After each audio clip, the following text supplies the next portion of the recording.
Hello everyone welcome back to my YouTube channel Priya's art and craft. आजकेर भिडियोटा होते चलेছে fabric पेंटिंगের উপরে। बेसिकली আমি একটা ব্লাউজের উপরে এরকম একটা পেন্টিং করেছি। আমি এখানে যে ব্লাউজটা ব্যবহার করছি সেটা হচ্ছে কটন ফেব্রিকের। অ্যান্ড পেন্টিংটা স্টার্ট করার আগে আমি কিন্তু এটাকে ভালোভাবে ওয়াশ করে নিয়েছিলাম। তারপরে কিন্তু ড্রাই করে ব্যাক সাইড থেকে আমি আয়রন করে নিয়েছি। তারপরে আমি যে প্যাটার্নটা ড্র করব সেটা আগে পেন্সিলের সাহায্যে আমি এইভাবে ড্র করে নিয়েছি। এখানে আমি যে ব্লাউজটা ব্যবহার করছি তার ডিজাইনটাই এরকম ছিল, যেটা দেখে বাঙালিয়ানা ভাব আসছিল। তো ওটাকে আরেকটু বাঙালি টাচ দেওয়ার জন্য আমি এরকম একটা প্যাটার্ন এখানে ড্র করেছি। এরপরে একটা আমি শক্ত কার্ডবোর্ডকে এর মধ্যে ইনসার্ট করে নেব, যাতে পেন্টিংটা করার সময় ভালোভাবে করা যায়। চারিদিক থেকে ভালোভাবে টেনে নিয়ে তোমরা যে কোনো ক্লিপের সাহায্যে এটাকে আটকে দিতে পারো। আমি এখানে পেনের যে ঢাকনা হয় ওইটা এখানে আটকে নিয়েছি, এতে পেন্টিংটা করতে আমাদের সুবিধে হবে। আমি কিন্তু পেন্সিলের সাহায্যে যখন স্কেচটা করছিলাম তখনও কিন্তু এই কার্ডবোর্ডটা ইউজ করে নিয়ে তারপরে স্কেচটাও করেছি। কালার করার জন্য আমি এখানে ফেব্রিকের যে অ্যাক্রিলিক কালার হয় ওটা এখানে ইউজ করছি। তোমরা চাইলে ফেব্রিক কালারও ইউজ করতে পারো। যেহেতু আমি এখানে ফেব্রিক্রিলের অ্যাক্রিলিক কালার ইউজ করেছি, তো আমি কালারটার সাথে সামান্য একটু ওয়াটার মিক্স করে তারপরে কালারটা করছি।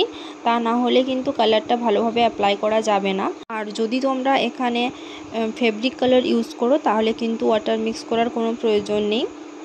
যেহেতু আমি এখানে কটন ফেব্রিকের একটা ব্লাউজ ইউজ করছি, তো এর জন্য সবার প্রথমে আমি এটাকে ওয়াশ করে নিয়েছিলাম।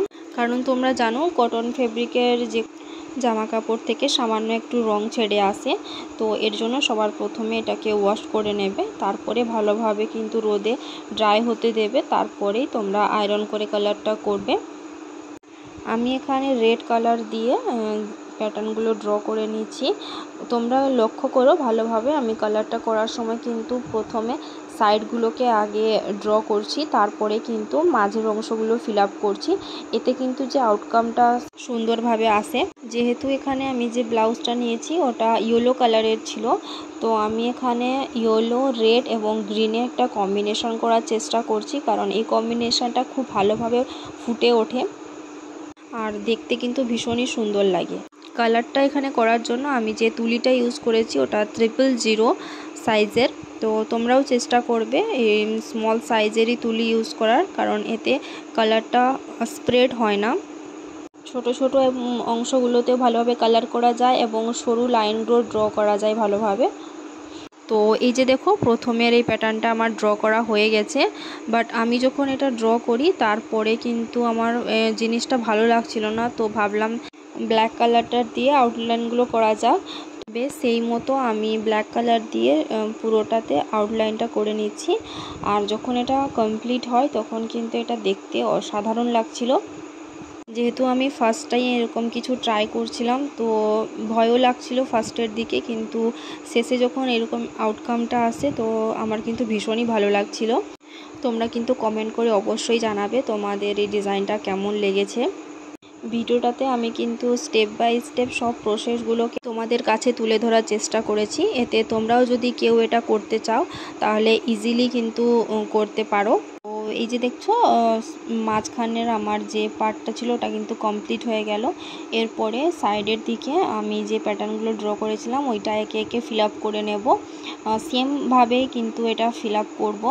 যেহেতু আমি এর আগে কোনো দিন ফেব্রিক পেন্টিং করিনি, তো পেন্টিংটা স্টার্ট করার আগে আমার মনে যে ডাউট ছিল এবং এই পেন্টিংটা করার সময় আমি যে সমস্ত প্রবলেম ফেস করেছি সব কিছুই কিন্তু এই ভিডিওর মাধ্যমে তোমাদের কাছে তুলে ধরেছি এবং প্রত্যেকটা স্টেপ তোমাদের কাছে তুলে ধরে আমি যে প্রবলেমগুলো ফেস করেছি সেগুলো কিন্তু শেয়ার করার চেষ্টা করেছি। এরপরেও যদি তোমাদের মনে কোনো ডাউট থাকে তাহলে কিন্তু তোমরা অবশ্যই আমাকে কমেন্ট করে জানাতে পারো। আমি পরবর্তী কোনো ভিডিওতে সেই ডাউটগুলো ক্লিয়ার করার চেষ্টা করব। এখানে যেমন দেখছো এই পেন্টিংটা করার সময় আমি মাঝের যে একটা লাইন গ্রিন কালারের লাইন করেছিলাম সেটা কিন্তু আমি এখানে করতে ভুলে গেছিলাম। তো আমি কিন্তু ফার্স্টে প্যাটার্নটা যেমন ড্র করব সেরকম ড্র করে নিয়েছি। এরপরে কালারটা যখন পুরোপুরি ড্রাই হয়ে যাবে তারপরে কিন্তু আমি গ্রিন কালারটা অ্যাপ্লাই করব। তা না হলে কিন্তু গ্রিন কালারটার সাথে রেড কালারটা মিক্স হয়ে গিয়ে অন্য আরেকটা কালার তৈরি হবে। তো সব সময় চেষ্টা করবে তোমাদের যেখানে ভুল হবে সেই জায়গাটাতে যদি অন্য কোনো কালার অ্যাপ্লাই করে থাকো তাহলে কিন্তু কালারটাকে ফার্স্টে পুরোপুরিভাবেই ড্রাই হতে দেবে, তারপরে কিন্তু যে কালারটা তোমরা করতে চাও ওই কালারটা অ্যাপ্লাই করবে।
তো তোমরা এখানে দেখতে পাচ্ছ সেমভাবেই কিন্তু এই প্যাটার্নটা আমার ড্র করা কমপ্লিট হয়ে গেছে। এই সেম প্যাটার্নে কিন্তু বাকি যে আমি ড্রয়িংগুলো করে রেখেছিলাম সেইগুলো কিন্তু কমপ্লিট করে নেব। পেন্টিংটা আমার কমপ্লিট করার পরেই আমি দেখলাম স্লিভসগুলো কিন্তু ফাঁকা ফাঁকা লাগছিল, তো আমি স্লিভসগুলোর মিডিলটাতেও কিন্তু এরকম সেম প্যাটার্ন ড্র করে নিয়েছি। পেন্টিংটা যখন কমপ্লিট হয়ে যাবে তখন কিন্তু এটাকে ড্রাই হতে দিতে হবে, তারপরে আবার ব্যাক সাইড থেকে কিন্তু আয়রন করতে হবে।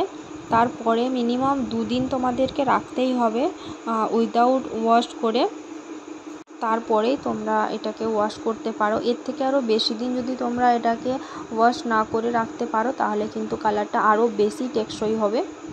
এই জিনিসটা কিন্তু মোস্ট ইম্পর্ট্যান্ট, শুধু পেন্টিংটা করলে হয় না, পেন্টিংটা কিভাবে যত্ন করে আমরা বেশি দিন টিকিয়ে রাখতে পারবো সেদিকেও কিন্তু নজর দিতে হবে, না হলে তো কষ্ট করে যে পেন্টিংটা আমরা করব সেটা কিন্তু শেষে কোনো কাজেরই থাকবে না। সামনে কিন্তু আসতে চলেছে অনেক ফেস্টিভ্যাল, তো তোমরা এটাকে যে কোনো ফেস্টিভ্যাল ওয়্যার করতে পারবে। এছাড়া কিন্তু এটা বিয়েবাড়ির সময়ে হলুদে কিংবা আইবুড়ো ভাতে কিন্তু এটা খুবই সুন্দর লাগবে, যেহেতু ইয়েলো কালার এই ব্লাউজটা এবং তার সাথে রেড এবং গ্রিনের যে কম্বিনেশনটা রয়েছে এতে কিন্তু খুবই ভালো লাগবে। তো এইটা হচ্ছে এর ফাইনাল লুক। তোমাদের কেমন লাগলো তোমরা কিন্তু অবশ্যই আমাকে কমেন্ট করে জানাও, এবং ভিডিওটা যদি তোমাদের ভালো লেগে থাকে একটু হেল্পফুল মনে হয় তাহলে কিন্তু চ্যানেলটাকে অবশ্যই সাবস্ক্রাইব করে দিও এবং পাশে থাকা বেল আইকনে হিট করতে ভুলো না, এবং অবশ্যই লাইক করে দিও। দেখা হচ্ছে আবার নেক্সট ভিডিওতে।